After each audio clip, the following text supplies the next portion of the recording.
Hey guys, what is happening? It is your boy Hollywood Steve back with another video, guys. Alright, in today's wrestling video, we are going to discuss Monday Night Raw and give you my review of the show. So, Monday Night Raw last night, wow. What a show. It was really good, actually. We had Sammy and Usos on there. We had a women's tag match. We had Bianca Belair and Jade Cargill ended up retaining their tag titles.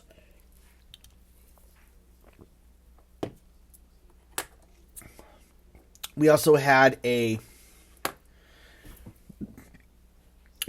face-to-face with Damian Priest and Gunther.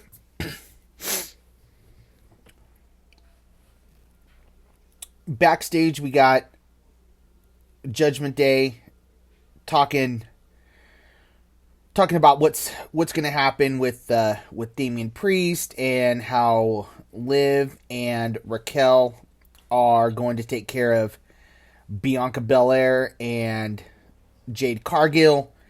And Dom says that he's going to take care of the world champion. He's going to take care of Gunther, and he's going to fix what he messed up again. And Finn Balor says this time, he tells him, hey, you got to fix it, and he goes and gets the match made for next week. Then we got what I think was probably one of my favorite segments of the night. We've not seen, since the Wyatt Six came back, we have not seen them taken down. We have not seen them laid out in the middle of the ring. But last night, they got laid out by Miz and the Final Testament. They got laid out by... They all got laid out. And that was kind of cool. That was actually very very cool to see the Wyatt Six laid out. As much as I love the Wyatt Six, it was just cool to see how, it was just cool to see, they finally got laid out by the Miz and by the Final Testament. And so we're definitely building to something here. We're definitely building to a match for sure. Not sure if it's going to be like a, however many man tag that's going to be. But we are definitely building towards something there. Okay, now I want to park here on this because now instead of let's talk Judgment. Let's talk not Judgment Day. Let's talk Bloodline versus Bloodline at Survivor Series. War Games. It is now going to be a 5-on-5 War Games match. So now, Sammy, Jay, and Jimmy have got to find a fifth guy.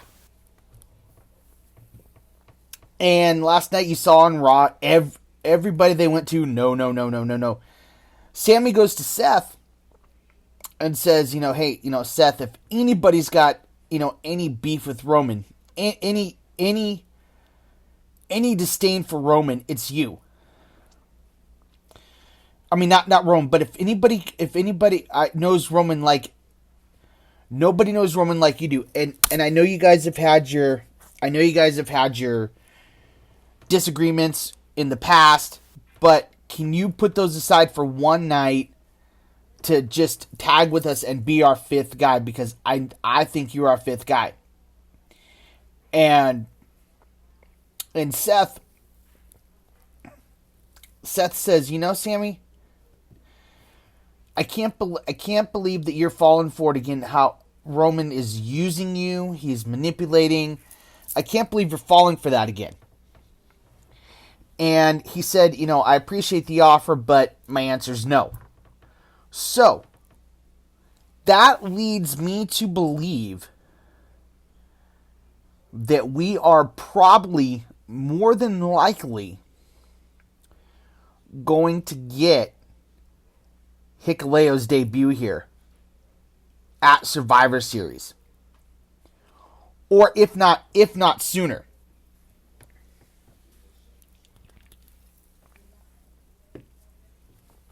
If not sooner. Because, Hikuleo's already signed. Hikuleo's already signed with WWE. So there's just not any creative form right now.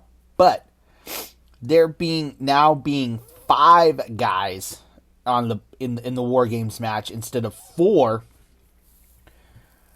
I think that we are going to get the Hikuleo debut here very soon, or at War Games, which again would be cool.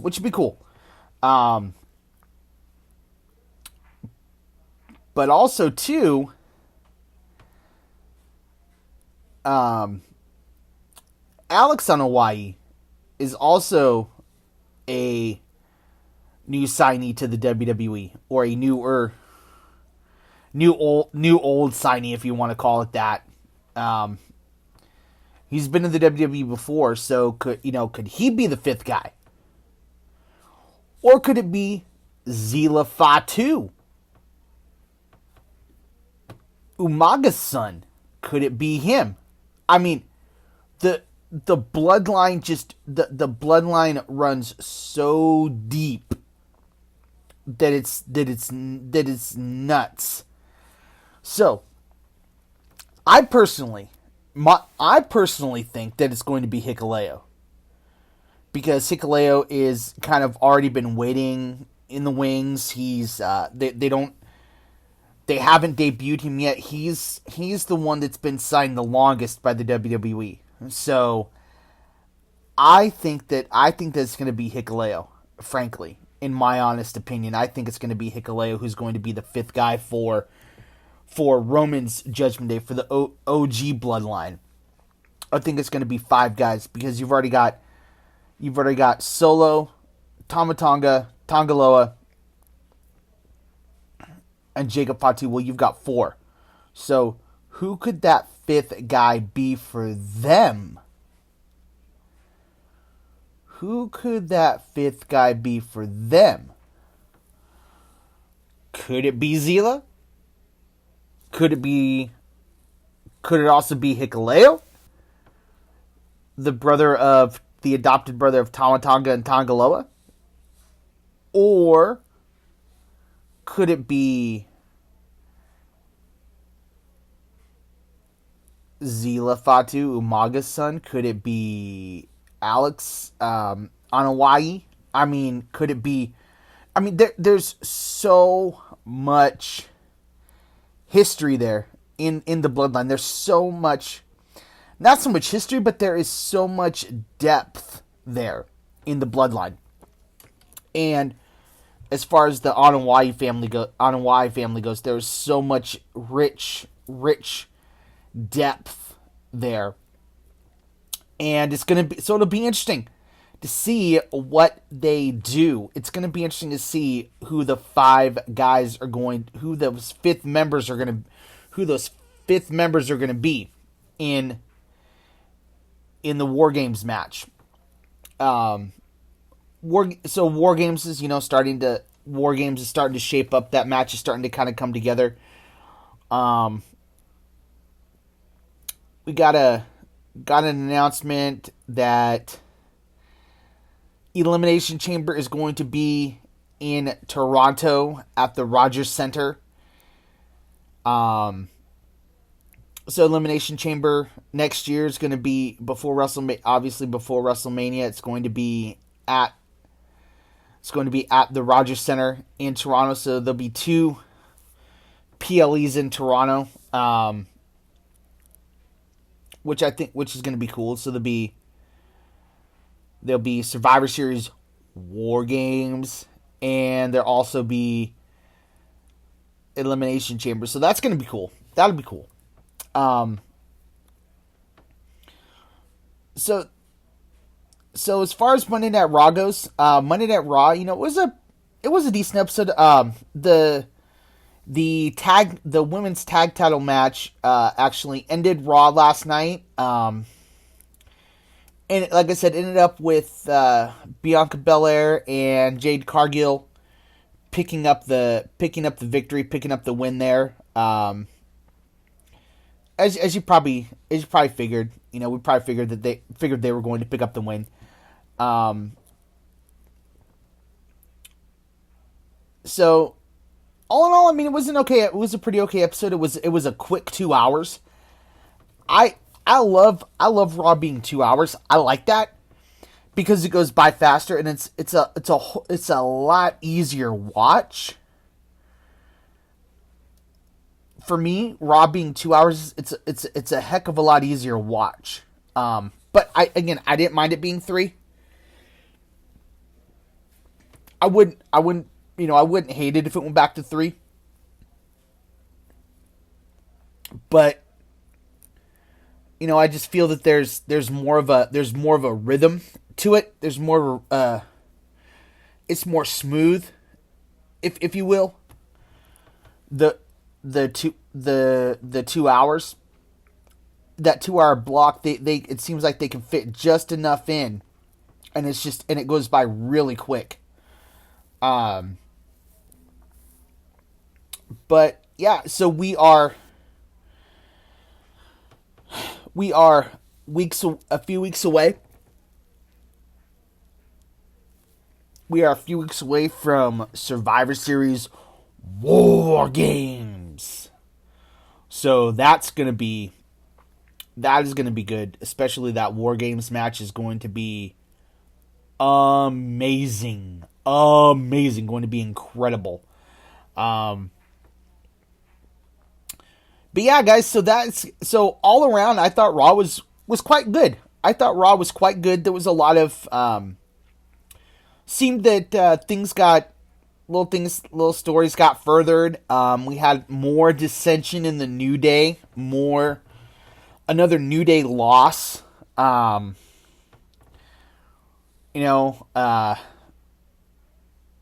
goodness, who are the New Day taking on?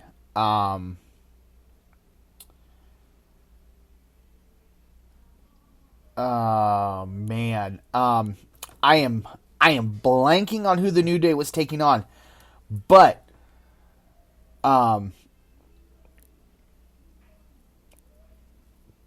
Kofi was in the middle of finishing was gonna get the win. He got distracted by Woods clotheslining one of the guys to their opponents to the clotheslining their opponent behind the referee's back.